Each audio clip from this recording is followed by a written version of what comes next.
And you may be aware of looseness and contraction with the falling.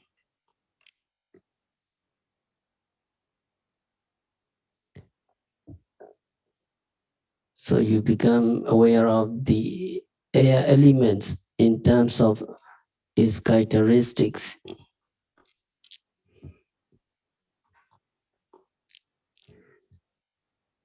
And during the practice, all the bodily activities like inclining, bending, leaning, moving, walking, going,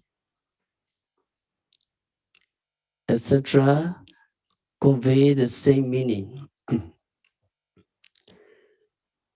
Movement, that is a function of the air elements. Air moves from one place to another. When it is strong, and at the other times it remains still and tense. This is a function of the air elements.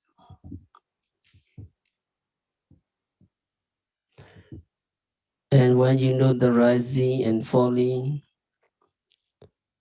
you are quite aware of the gradual motion outward during the rising movement and inward during the falling.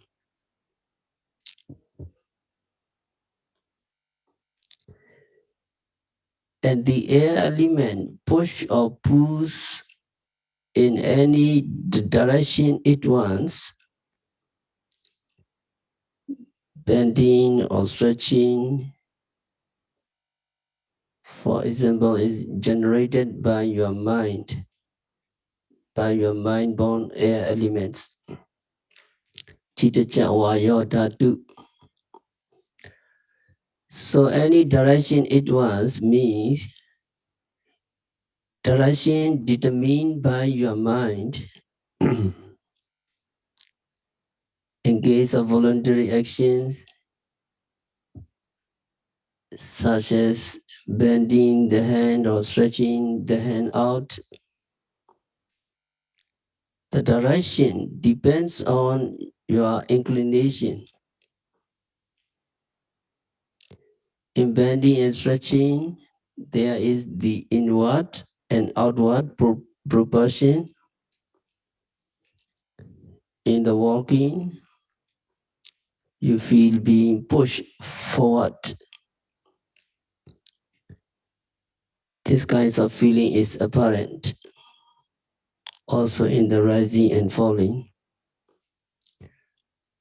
So pulling or pushing is the manifestation of the air elements. The manifestation of something is its certain impression that occurs to your mind when you pay attention to it. So when yogi knows the rising and falling of the abdomen, he will discern the air elements in terms of its characteristics or function or manifestation.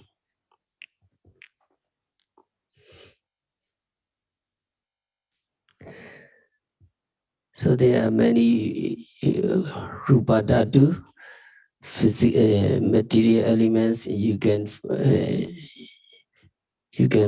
discover many things during your careful noting.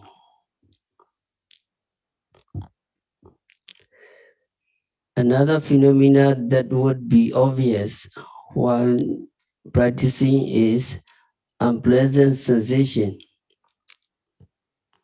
like heat, cramp, pain, and so on.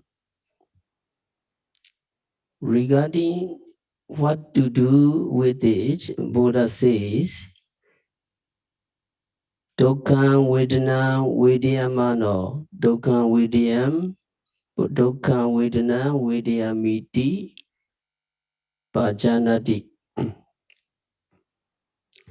A bhikkhu experiencing unpleasant feeling is well aware, I experience unpleasant feeling.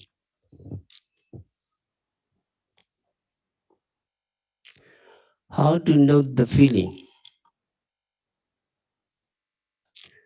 Buddha instructed yogis to be aware of feeling by noting it with their me. I experience.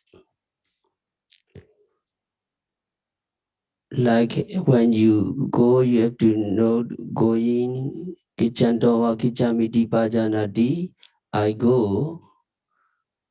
Viryami is the verb, the first person singular, and its grammatical construction implies I as the subject. So the sentence of the Buddha has to be translated as I experience. Some people not satisfied with this translation. If they do not accept this translation, it would be the accusation of the Buddha teaching. The correct translation is I experience. So what is to discern in the unpleasant feeling is its characteristic, function, or manifestation.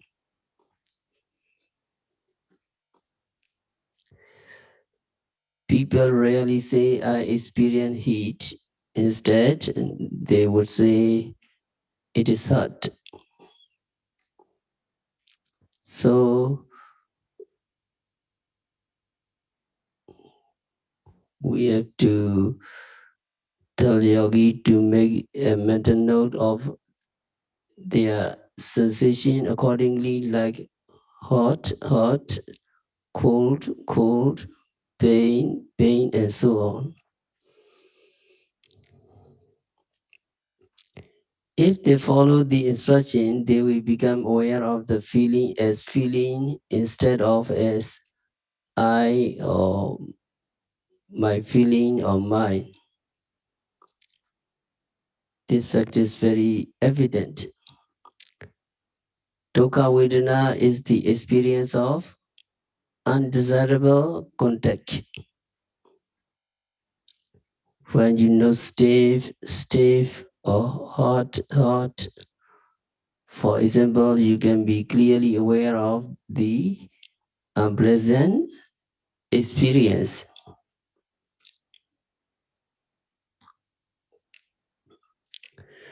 No doubt you are aware of feeling in terms of its characteristics. In this regard, you need to understand unpleasant experience is its characteristic.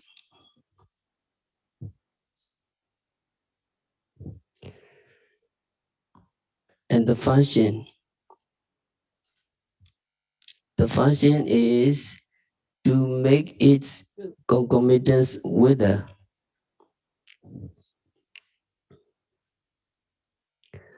So the function of the unpleasant feeling, dukkha vedana, is to make its concomitance wither. Concomitance here refers consciousness and mental factors that are associated with it. For your easy understanding, you just know it makes my mind weak and wither. It needs no elaboration because it is very evident when we are sick. When we are well, both our mind and body are energetic and active.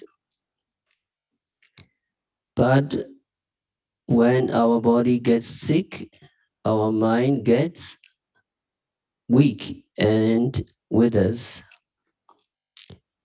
In the same way, when the body feels stiff, hot, or ache, our mind becomes weak also.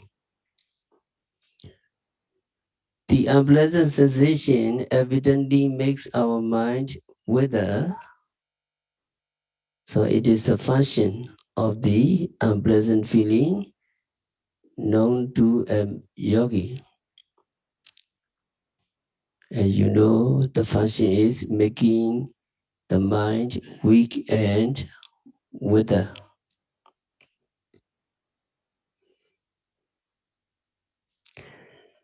And the manifestations of unpleasant feeling. It is Kaika Bada Bijupatana, that means physical discomfort. It is manifestation. Discomfort is difficult to bear, like a thorn prickling in the flesh. So the unpleasant feeling is manifested to a yogi as discomfort.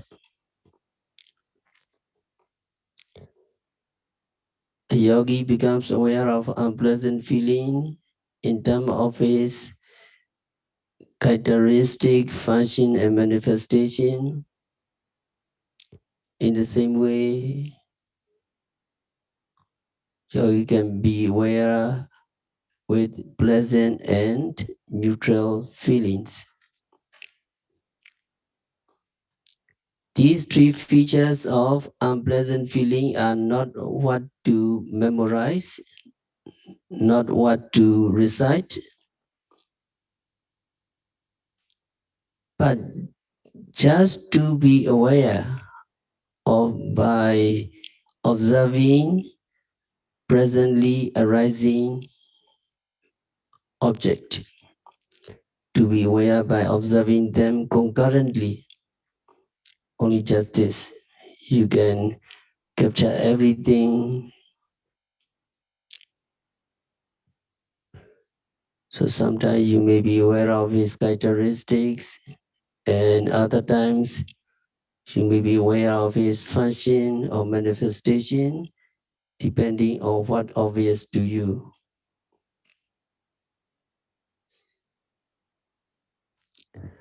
So regarding the three features of unpleasant feeling, so you have the paper, page number 3, the characteristic, function, and manifestations of unpleasant feeling, dukkha vedana.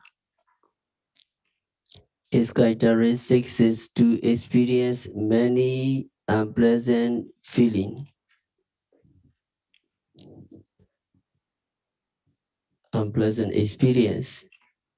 And the function is to exhaust your mind and cause it to wither. It make your mind weak and wither. This is a function. It manifests as torment in the mind and it is difficult to bear. Yes, really discomfort in the body is the manifestation.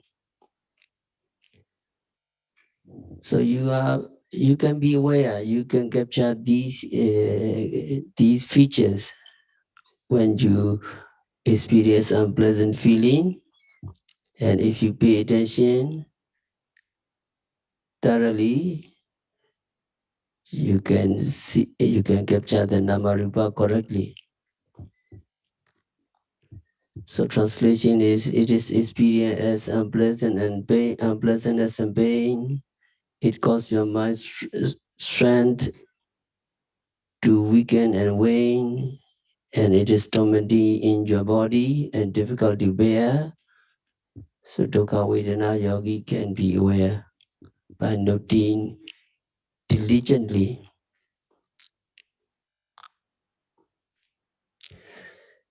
So we go to another phenomena. The next phenomena that yogis are most likely to be aware of while noting is consciousness. Consciousness, whose characteristic is to be conscious of a sense object, consciousness aramana vijanana lakkhana. To be conscious of a sense object is characteristic of Citta, consciousness. So you try to be aware of every arising consciousness. When you know thoughts that arise in you, a yogi will find thoughts arise moment by moment, picking up one object after another constantly, like a bird picking up one grain after another. So when you note seeing, for example, you can find the seeing consciousness or eye consciousness as if it were picking up the visible object. In the same way, you will find the hearing consciousness or ear consciousness picking up the sound, and nose consciousness picking up the odor, and tongue consciousness picking up the taste, and the body consciousness picking up the tangible object, and the mind consciousness any object known to the mind. So the characteristics of consciousness is to be conscious of its corresponding object.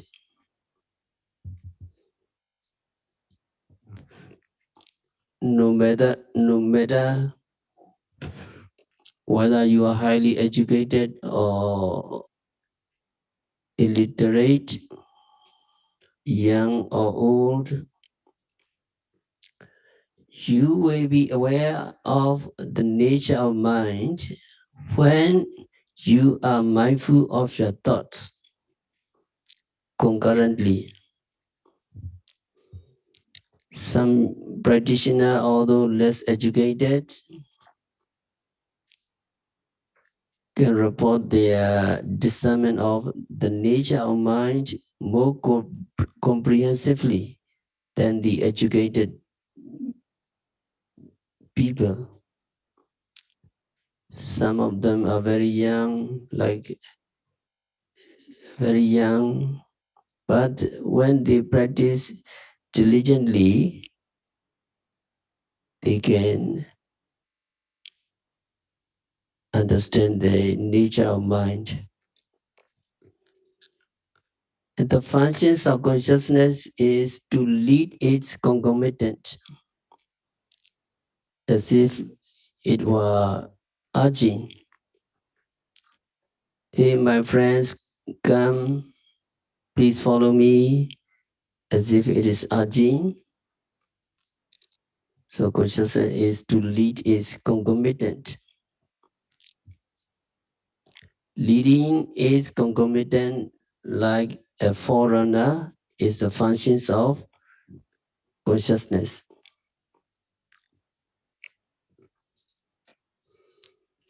When people walk together, there is someone who leads everybody else. In the same way, the consciousness, Citta, plays a leading role among all its concomitant mental factors, such as lobha, dosa, greed, hatred, moha, etc.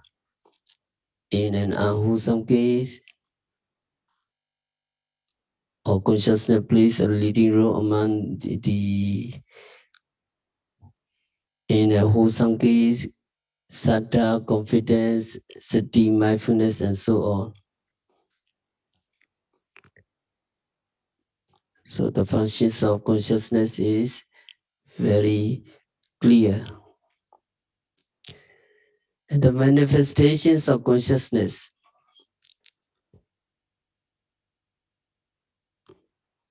So it is manifested as a mental chain. The consciousness is manifested as a chain of preceding and succeeding mental state. When Vipassana yogi knows one kind of consciousness, he would find it disappear and be succeeded immediately by another kind of mind. Then yogi would realize the consciousness is a mental chain that keeps going on in connection with its preceding mental state. So when yogi note one thought moment, he finds it disappear, but another thought moment replaces it immediately. So yogi understand the chain of preceding and succeeding thoughts is manifestation. So you have a paper, page number 4. The characteristic functions and manifestation of citta. The characteristic is to know the object, and the function is to be in the front like a leader. Mind leads all mental states, and it manifests as preceding and succeeding units of consciousness linked one after another.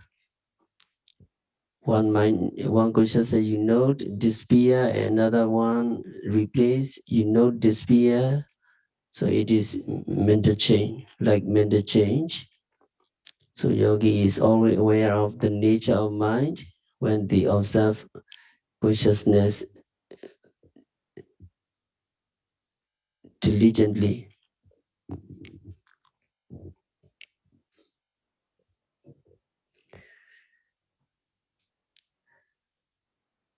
So yogi becomes to understand the characteristics, functions, and manifestations of three kinds of phenomena: Vayo Dhatu, air elements, and feeling, Dukkha Vedana, and consciousness citta, which are most likely to be obvious. So there are many remaining psychophysical phenomena. What we have to start? We have to start uh, other mental factors. So when we practice meditation, we try to observe Upadanakhanda, the 5 aggregates subject to clinging as impermanent, suffering, and non-self. You are observing the 5 aggregates, Rupakhanda, meta aggregates, Vedanakhanda, feeling aggregates, Sinyakhanda, perception aggregates, Sinyakhanda, Sankharakkhanda, volitional formation aggregates, Vijnanakhanda, consciousness aggregates. So you need to remember 5 aggregates you are observing. Can you follow me? Rupakhanda, Vedanakhanda, Sinyakhanda, Sankharakkhanda, Vijnanakhanda, meta aggregates, feeling aggregates, perception aggregates, volitional formation aggregates, consciousness aggregates. So now you are observing the 5 aggregates of clinging. If you do not practice, if you do not practice diligently, you may cling to these aggregates, Rupakhanda, the matter aggregate, Vedanakhanda, feeling aggregates, Sanyakhanda, perception aggregates, Sankharakkhanda, volitional formation aggregates, and Vijnanakhanda, consciousness aggregates. So according to Abhidhamma, there are 52 mental states. Feeling is one mental factors, one aggregates. Perception sinya is another mental factors, another aggregates. And the remaining 50 mental states are collectively called volitional formation aggregates, Sankharakkhanda. Because this group is headed by a mental factors called volition or cetana in Pali. So among the Sankharakkhanda 50, first we need to go Phassa. You may see 52 mental factors, and the first one is Phassa, contact. So during the practice of meditation, if the yogi is very sharp, and they can capture the kinds of Phassa. So what means Phassa? Phassa means contact. Contact here does not mean physical contact. It is mental contact. When some object comes into the avenue of the senses, the eyes, the ears, or whatever, there is the awareness of the object. Then there is the vivid experience of that object. That is what is called phassa, contact. So it is the impingement of the object on the mind. So phassa means touching. Although the word touch is used, the touch is not physical, but mental. Although you do not touch physically, you are always touched by something. You see something there and you are happy, or you are afraid, or you are sad. Phassa is like that. So phassa or contact is evident when you see someone eating sour fruit.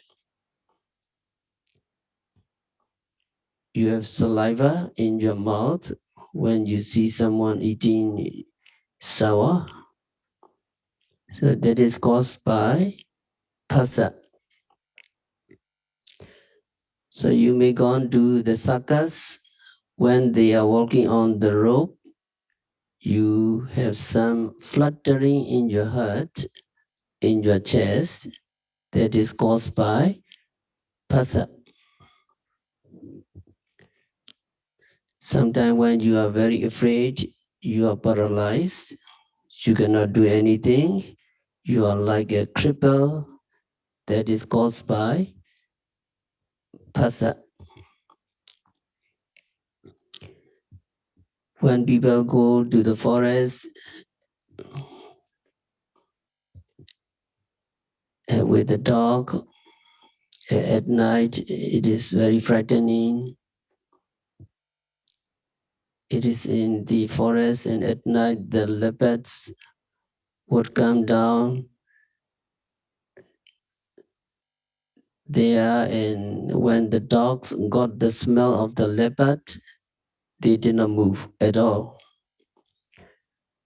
So they were very easy prey for the leopards to pick up. What is this? That is phasa. They were paralyzed. Although there is no physical touch, there is mental contact. Some people are afraid of ghosts. So he may see something in the dark and he think it is a ghost. Then he may tremble. All these are the manifestation of phasa or contact. Whenever an object comes into the avenue of the senses, there is always phasa or contact. So when we practice meditation, when we meditate on these mental states,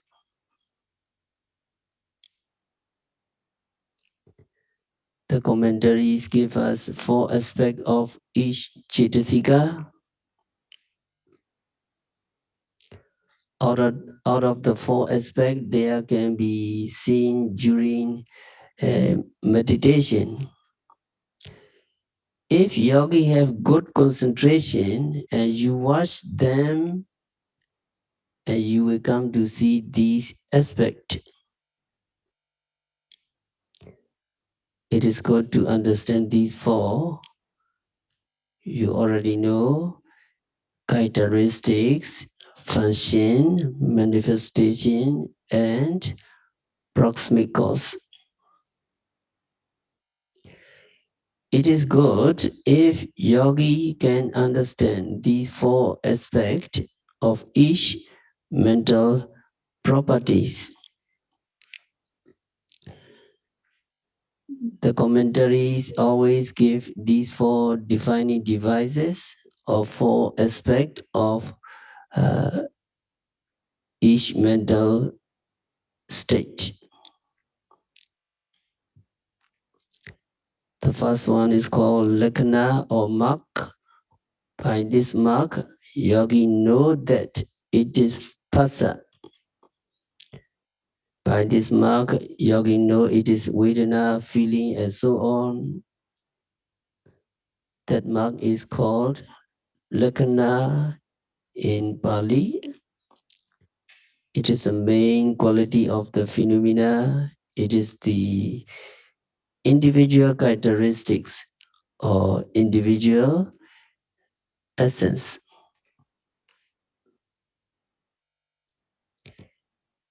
Then there is what is called rasa in Pali. Rasa directly translated means taste. Taste of a mental state. Rasa is said to be two kinds actually. One is function, kriya. The other is achievement of the goal, some kinds of result. So there are 2 kinds of rasa, function and achievement. Achievement. In Pali, it is called sampatti. Another one is manifestation. Here also there are 2. Pichupatana means manifestation to the minds of the yogi. When yogi contemplates on phasa or watch phasa, you will see how phasa appears in your mind, how phasa manifests to your mind. That manifestation is called Pichupatana.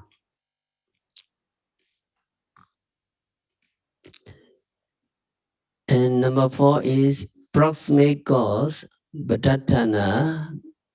that what is the near cause of phassa and so on.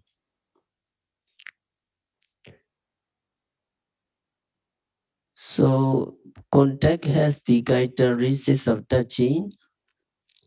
Its function is impingement, as it causes consciousness and the object to impinge, to come together or touch together. Its manifestation is the concurrence of consciousness, sense faculty, and object. So it manifests itself to your mind as the coming together of the three. So during the practice of meditation, you can know Chaku Sampasa, eye contact, Sota Sampasa, ear contact, nose contact, tongue contact, body contact, and mind contact, 6 kinds of contact.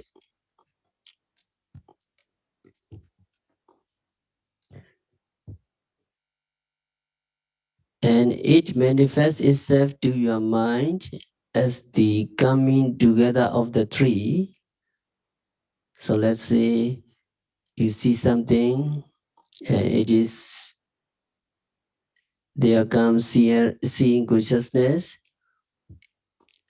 there is the eyes, there is the visible object, and when the visible object comes into the avenue of your eyes, there comes seeing consciousness.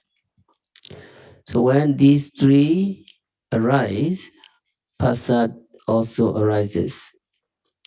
So phassa is something like the concurrence, the coming together of the three: eye sensitivity, visible object, and seeing consciousness.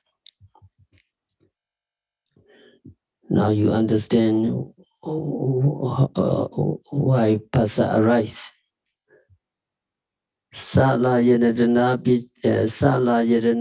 Vijaya Phaso. Phassa arises depending on the 6 bases. And the proximate cause is an objective field that has come into focus. That means an object that comes into the focus of the sense faculty, sometimes which comes into the avenue of your eyes, which comes in front of your eyes. If the object does not come into the avenue of your eye, you do not see. Now someone or something at your back,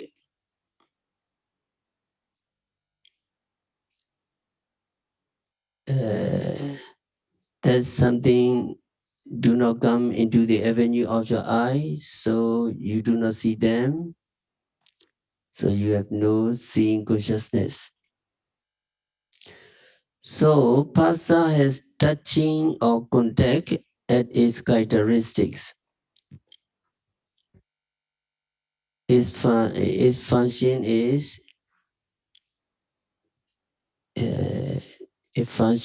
impingement, and manifestation is the concurrence of the three, and the proximate cause is the object.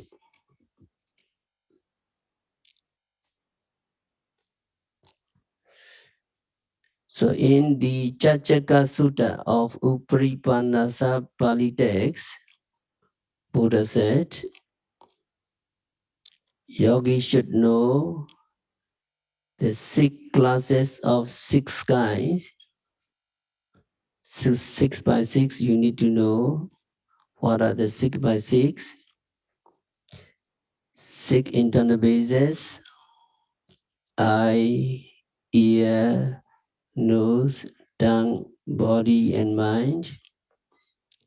And 6 external bases: sight, sound, taste, etc.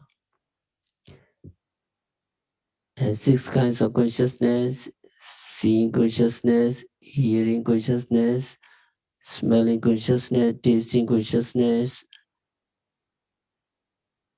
touching consciousness, and mind consciousness.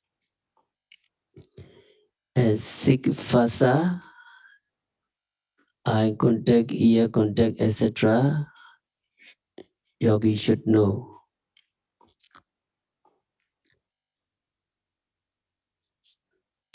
So when you note seeing, or hearing, yogi have to note thoroughly and clearly.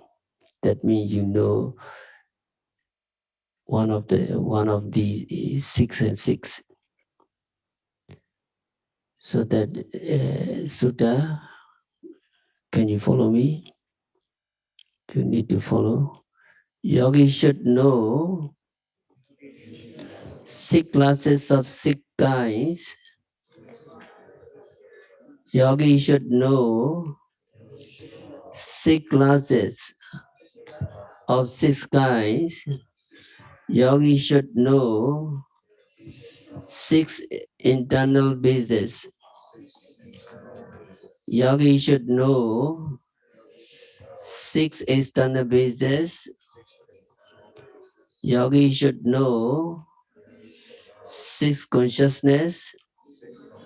Yogi should know 6 contacts. Yogi should know 6 kinds of feeling. Yogi should know 6 kinds of desire. So 6 by 6 is 36. You should know. When you know seeing, how do you know? What you know you capture the eye sensitivity appear from this seeing come from the retina, that is eye sensitivity. You just know it. What is seeing? Seeing come from the eyes. What is seeing? Seeing is because of the visible object. What is seeing? Seeing means seeing consciousness or eye consciousness.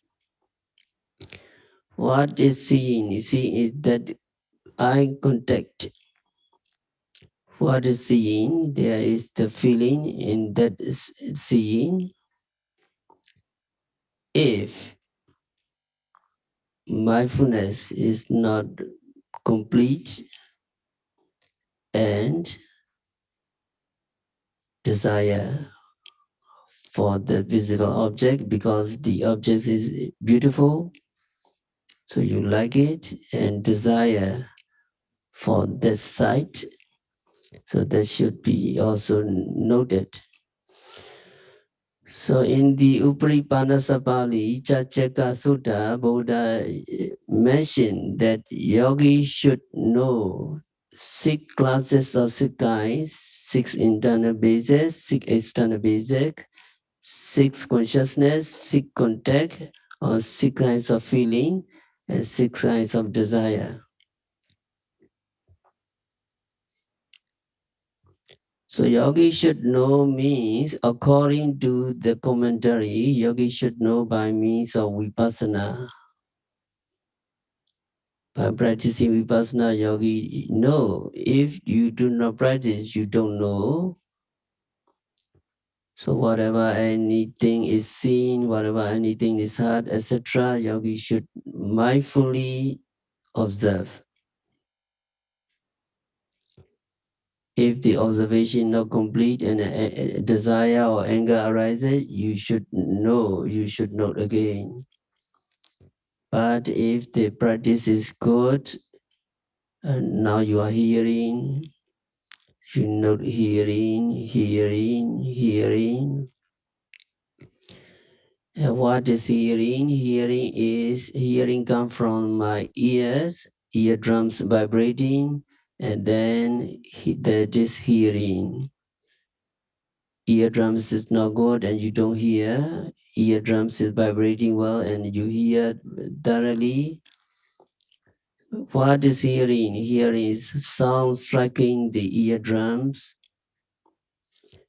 And when what is hearing? Hearing is hearing consciousness.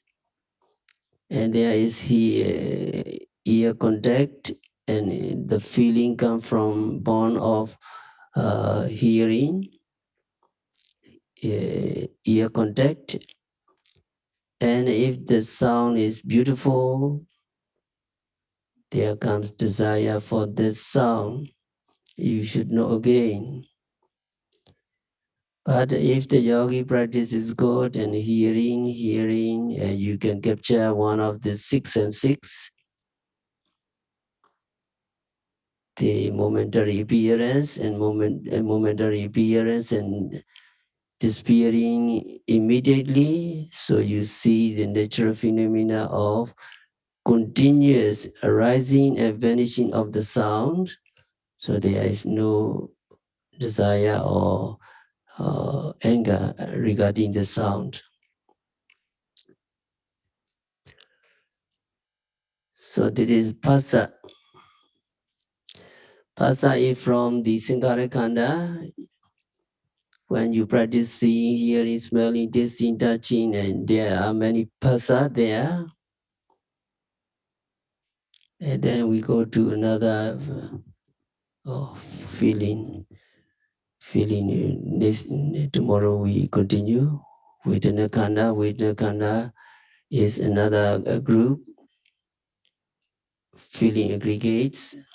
Today is just for Pasa. Pasa in the Sankharakkhanda.